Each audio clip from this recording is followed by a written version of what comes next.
कृष्णाय वासुदेवाय हरे परमात्मने प्रणतक्लेशनाशाय गोविंदाय नमो नमः। स्वागत है आप सभी का मेरे HS भारद्वाज यूट्यूब चैनल पर। आज मैं आपको आषाढ़ मास की बहुत ही सुंदर कथा सुनाऊंगा।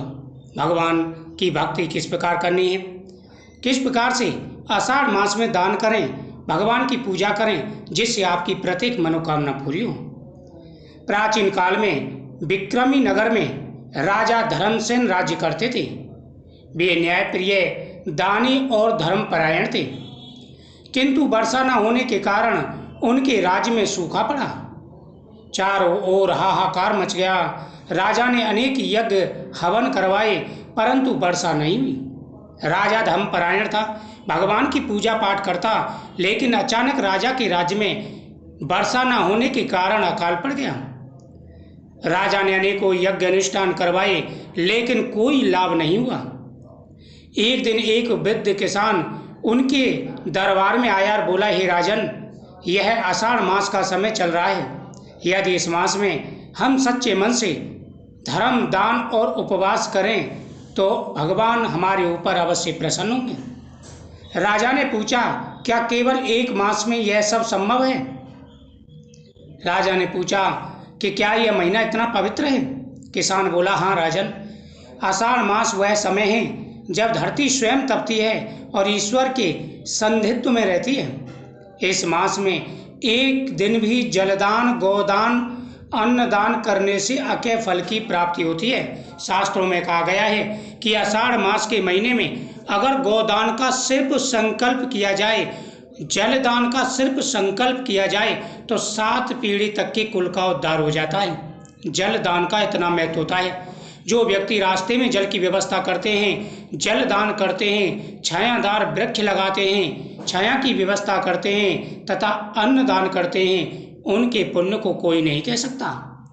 राजा ने किसान की बात मानी और पूरे राज्य में आषाढ़ मास के व्रत, पूजा, भजन, कीर्तन, अन्नदान आदि की व्यवस्था करवाई। आषाढ़ मास केवल वर्षा का ही नहीं, धर्म और तपस्या का मास है। यह समय प्रगति और परमात्मा से जुड़ने का होता है। इस महीने में दान, स्नान, जप और व्रत से इस मास में विशेष पुण्य की प्राप्ति होती है। जो व्यक्ति इस मास में ईश्वर आराधना करता है, दान करता है, उसके जीवन में सुख, शांति और समृद्धि आती है। आषाढ़े मासी संप्राप्ते यह कुर्यात् धार्मिक व्रतम संपूर्ण फल प्राप्नोति विष्णु लोके महीयते।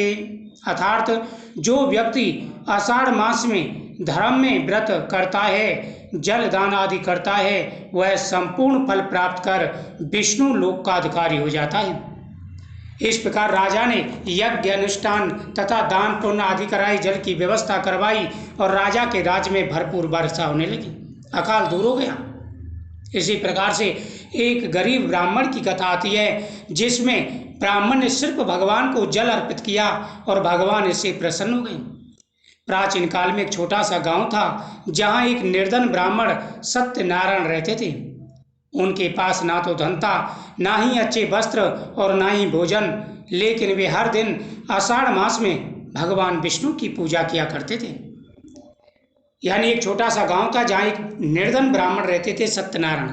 गरीब थे, पहनने को वस्त्र तक नहीं थे, लेकिन उनका नियम था कि वह नियमित रूप से भगवान विष्णु की आषाढ़ मास में पूजा किया करते थे। वे रोज सुबह स्नान कर तुलसी पत्र लाते, मिट्टी का दीपक बनाकर जलाते, उसी दीपक के सामने भगवान विष्णु को स्मरण करते हुए कहते, प्रभु मेरे पास कुछ नहीं है, मेरे पास धन नहीं है, परंतु मेरा हृदय पूर्ण श्रद्धा भाव से भरा हुआ है। एक मिट्टी का दीपक लेते और उसमें दीपक भगवान के सामने जलाते और एक तुलसी का पत्ता लेते और भगवान विष्णु को तुलसी का पत्ता समर्पित कर देते और बोलते कि प्रभु मेरे पास कुछ नहीं है, मेरे पास तो एक तुलसी का पत्ता है, ये दीपक है, ये जल है, इसे आप स्वीकार करें। भगवान की भक्ति के लिए यही होना चाहिए। भगवान की भक्ति के लिए पूर्ण समर्पण होना चाहिए। जो है पूरी श्रद्धा से भगवान को समर्पित करें। जैसा है पूरी श्रद्धा से भगवान को समर्पित करें, दिखावा ना करें। जब ब्राह्मण इस प्रकार से भगवान की पूजा करता तो गांव वाले उसका मजाक उड़ाते और कहते खाली पेट भगवान नहीं मिलते। लेकिन ब्राह्मण की जो भक्ति थी वह अटल थी। आषाढ़ मास का एक दिन था, ब्राह्मण ध्यान में लीन थे। तब एक दिन एक दिव्य पुरुष उनके द्वार पर आए और कहा, हे भक्तिराज, तुम्हारी भक्ति से भगवान प्रसन्न है, कल सुबह तुम्हारे द्वार पर एक चमत्कार होगा। जब एक दिन वह आषाढ़ मास में ध्यान में मग्न थे, एक दिव्य पुरुष उसके द्वार पर आया और बोला कि हे ब्राह्मण, तुम्हारी पूजा से भगवान विष्णु बड़े प्रसन्न हैं और कल तुम्हारे दरवाजे पर एक चमत्कार होगा। सुबह होते ही गांव के राजा का दूत वहां आया और बोला, राज के खजाने में गुप्त धन प्रकट हुआ है और राजा ने यह आदेश दिया है कि वह धन भगवान विष्णु के सच्चे भक्त को दिया जाए।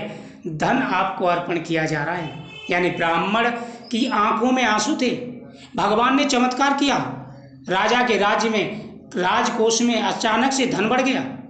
भगवान जब देते हैं तो छप्पर फाड़ के देते हैं। गरीब ब्राह्मण के लिए भी उन्होंने इस प्रकार का दिया। राजा के घर में अचानक से राज्य में, राज खजाने में धन बढ़ने लगा और स्वप्न में राजा ने को भगवान ने दर्शन देकर के कहा, ये राजन, तुम्हारे गांव में फलाना ब्राह्मण है, गरीब है, वह सच्चा मेरा भक्त है, उसको धन दो। राजा के दूत आयु कहा कि भगवान की आज्ञा है, राजा की आज्ञा है कि ये धन हम आपको समर्पित कर रहे हैं, आप भगवान विष्णु के सच्चे भक्त हैं। ब्राह्मण की आंखों में आंसू थे। वह समझ गया ये सब भगवान ने क्या है। ना तुला न सुवर्णम चा न रत्नम न चा वस्त्रकम भक्ता तुष्यन्ति गोविंदा आषाढ़ मासी पूजते।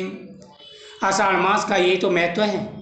गोविंद विष्णु आषाढ़ मास में सोना, रत्न या वस्त्र से नहीं बल्कि सच्ची भक्ति से भगवान प्रसन्न होते हैं। ब्राह्मण के पास क्या था?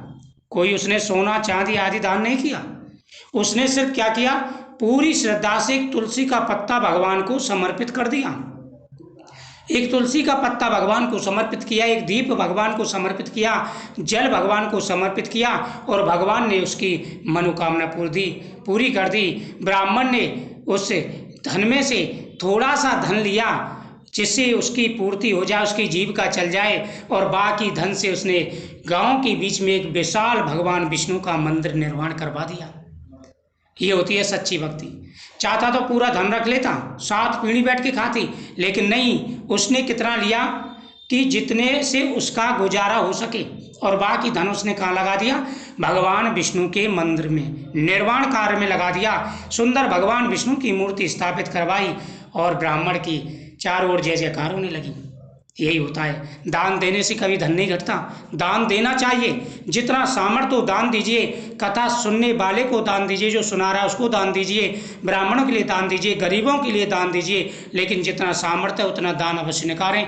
आपका धन बढ़ेगा, घटेगा नहीं। इस कथा के श्रवण करने से अनंत गुना फल प्राप्त होता है, प्रत्येक मनोकामना पूरी हो जाती है।